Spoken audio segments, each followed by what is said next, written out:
So now we're going to have a look at the flower dies. Now I love making flowers. It's one of my favourite things to do.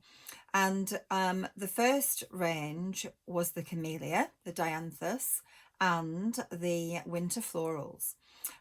These are some of the newest flowers that I've brought out.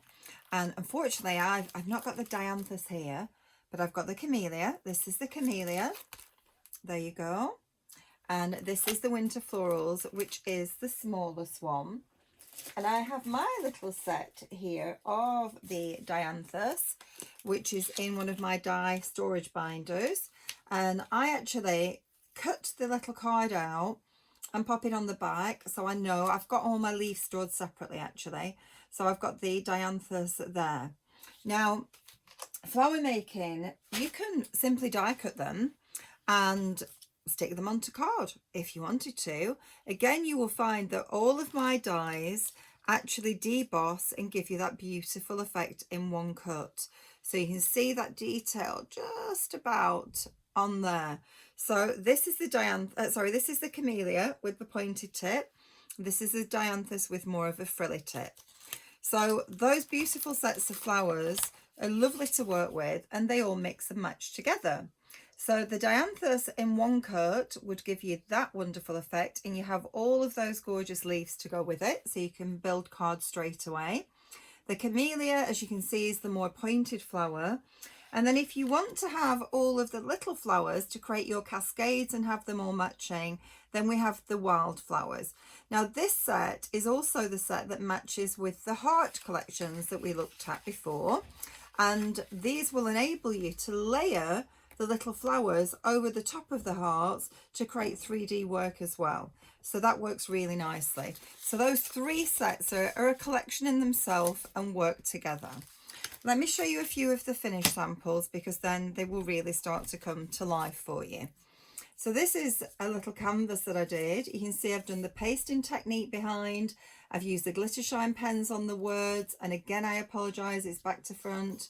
And then we've got those gorgeous flowers, and we've used the stamen in the center of them. Mix them up with other designs that you might have, other toppers that you might have. You can see the paste technique behind there on that card with some blue flowers. And again, we've actually just done inking through the stencils on that particular one. So those are Camellia for you. Dianthus we've used again in conjunction with the stamps that you saw earlier. We've also used them to create really pretty little hearts. And you can see I love putting gems in the center of them, but also the stamens really do give them that natural organic feel as well.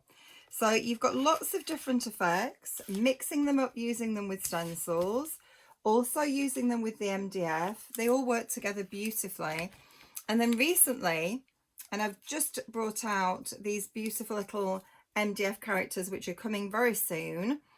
And you can see I've created a wreath using all of the beautiful Dianthus flowers on there. And then I thought, you know, for something fun, because Easter is just around the corner, I actually put some little chocolate Easter eggs on one too with those gorgeous flowers. So have fun with them. Use your flowers in lots of different ways.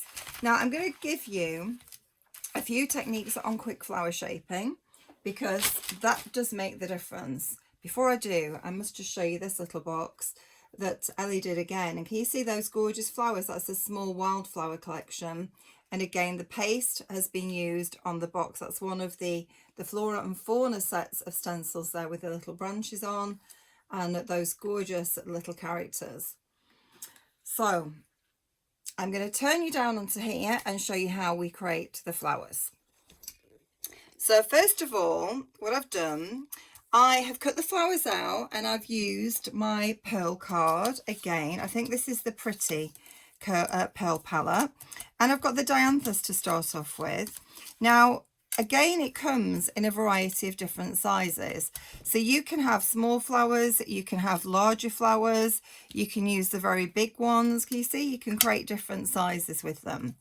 So let's just take we're going to go actually for one in each size in this one that I can show you. There, I'm going to go for those three sizes. You need your ballpoint embossing tool and you need your mat, a very dense mat. You're going to flip these over and you're going to break the fibres of the actual cardstock by pressing really quite firmly on the reverse side and dragging into the centre. And you can see straight away that's curling and giving us quite a lot of shape. We then flip it over and we do a circle in the middle and pop that to the side. When I go down in size, I might reduce also the ballpoint embossing tool that I work with. And we're just going to again pull this in. Really important when you're doing this, just to go under the tip of the edge of the petal. Don't go over the edge of the petal, because if you do, then the flower doesn't curl back in. The more you come into the center of the flower, the more curl you actually get on the petal as well. Flip that over, circle in the center. Now, if you haven't already got my glue, the quick stick glue, 3-second grab at 10-second hold. When you get your brand new bottle, it will have a seal on the top of it. You're going to remove that seal and screw the lid back on. Now, the new bottles have a fantastic finer tip onto them. They're also a soft squeeze bottle, so we don't need the metallic tip anymore, because this on its own, oh, we need to start with a bigger one, gives us a wonderful directional tip. So we're just going to put a little bit of glue in there. It's exactly the same formula as glue that I've always had, but we've just changed the packaging with it. Press down. The glue works with pressure. Remember, 3-second grab, 10-second hold. That means you hold it for 3 seconds and it sticks. You can remove it for up to 10 seconds without ripping it. After 10 seconds, you would rip your work. So it really is strong. It sticks mirror card, glitter card, acetate, parchment, all of those tricky surfaces. And it's just wonderful for construction as well. So there we've got our layered flower straight away. You can see how beautiful that one is. So that is the Dianthus flower. And then I'm going to go to the Camellia, and I'm going to go, okay, we're going to have the bigger ones in the Camellia here. I'm going to take the 3. We're going to do exactly the same. We're going to flip these over, take the ballpoint tool and roll them down the center.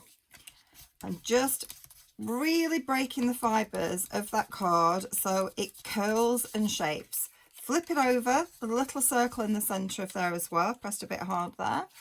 Same on to this one. And then when we've done this, we're going to put the stamen in the center of the flower. Now, the stamen, we have got the vintage and the pastel stamen and the metallic stamen. The vintage and pastel are really beautiful, soft, subtle colors. The pearlescent or the metallic is great for Christmas time as well. But if you just want that rich luster, obviously you could go in that direction. I'm going to use one of them from, I think it's the pastel that I've pulled out here. Same technique again, a little bit of glue in the center. And you'll notice when I'm layering my flowers together, I twist them. I make sure the petal sits within the next petal, not on top of. We don't want it to sit on top of, otherwise it's a bit pointless really. So once we've actually got our flowers together, I've got my glue gun on at the side of me, because this is the way that I do it. Now we need to pierce a hole right through the actual flower here. So I've used a larger pokey tool to do that. I'm going to take now a little bundle of stamens. Now you will find that your stamen come with a little wire wrapped around them. 9 times out of 10 it's a wire. And this wire can also be used to put the stamens in place. If not, just find some jewelry wire and that will do the trick. You're then going to fold your stamen in half over the wire and just twist this around to create like a little needle effect. You can then thread that right through the center of the flower and pull it all the way through. Turn around to the rear side, open up the little wire, and you can reuse this wire of course again, and pull that out. Now you can see I've got an uneven look on my stamen, which I quite like because nature's uneven anyway. But if you want to even those up, you open this out at the back like so, and just take your pokey tool and pull them through. Pretty much one by one you need to do this, and that will just pull them and make them a little bit neater on the other side. As I said, I don't mind a few stragglers because I think that really works quite well. What I then do is I take my glue gun and I go around the back of here and allow that to set, and then I can cut off that excess. It just really makes it a little bit stronger. So we're going to leave that for a moment. This one I've already glued, so I'm going to just take my scissors and snip at the back of here. If you haven't already got a pair of micro serrated edge scissors, then these are fantastic. They have a soft grip to them. They are ambidextrous. You can use them left or right handed. Because they have a micro serrated edge, they grip ribbons, wires, grunge board, anything like that to give you a precision cut. Really comfortable to work with as well. So definitely worth investing in. So let's go to our little piece of card, and I would mount this and actually make it into a card as well. But I thought what might be nice is for you to see just a little arrangement and popping this together. So this is actually one of the corners that you saw in our heart designs before. And I quite often use this because it just gives some nice little foliage to pop coming out from underneath the flowers. This is actually one from one of the die sets. And I've got another one of the corner pieces here that I'm just going to snip into. And this is cut in the beautiful green glitter card, as you can see. This is now ready for us to trim. Not quite set, but it'll do. Trim the back off there. So I lay out and have a little look. How would I like my arrangement to be? And I think that looks pretty nice on to there. We can maybe have another little flower down here at the bottom.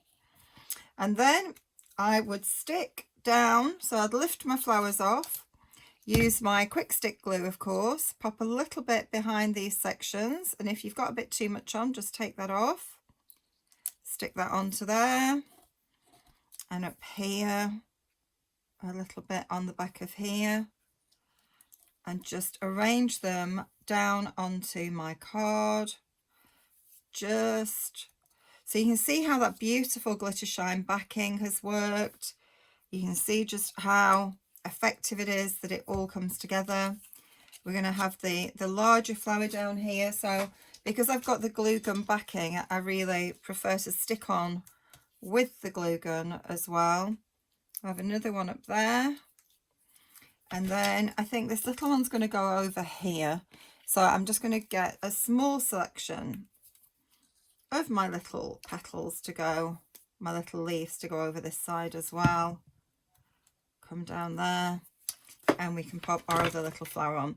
Then all this needs is a nice, I think, a pink glittery matte, and then maybe green as well.